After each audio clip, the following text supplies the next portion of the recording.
સુરત જિલ્લાના બારડોલી ખાતે સુરત જિલ્લા કક્ષાનો ગરીબ કલ્યાણ મેળો યોજાયો। બારડોલીના ધારાસભ્ય ઈશ્વર પરમાર, સુરત જિલ્લા પંચાયતના પ્રમુખ ભામીબેન પટેલના હસ્તે લાભાર્થીઓને સાધન સહાયનું વિતરણ કરવામાં આવ્યું। રાજ્ય સરકારની વિવિધ યોજનાકીય સહાય ગરીબ લાભાર્થીઓને એક જ સ્થળે હાથોહાથ આપવાના આશયથી દર વર્ષે રાજ્યભરમાં ગરીબ કલ્યાણ મેળો યોજાય છે, જેના ભાગરૂપે સુરત જિલ્લાનો ગરીબ કલ્યાણ મેળો સરદાર પટેલ ટાઉન હોલ બારડોલી ખાતે યોજાયો, જેમાં બારડોલી ધારાસભ્ય ઈશ્વર પરમાર, સુરત જિલ્લા પંચાયતના પ્રમુખ ભામીબેન પટેલ ઉપસ્થિત રહ્યા હતા।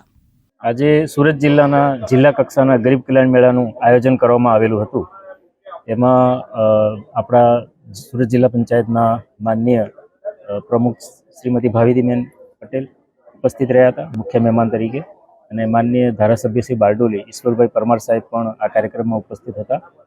માનનીય કલેક્ટર સાહેબ, ડીડીઓ સાહેબ અને વિવિધ તાલુકા પંચાયતના પ્રમુખશ્રીઓ, વિવિધ સમિતિઓના જિલ્લા પંચાયત, તાલુકા પંચાયતની સમિતિઓના ચેરમેનશ્રીઓ અને મહાનુભાવો ઉપસ્થિત રહ્યા, અને લગભગ 1000થી પણ વધારે લાભાર્થીઓ આજે અત્રે ઉપસ્થિત છે, અને એ લોકોના અલગ અલગ પ્રકારના જે લાભો જે છે એ અહીંથી લઈને એ રવાના થશે।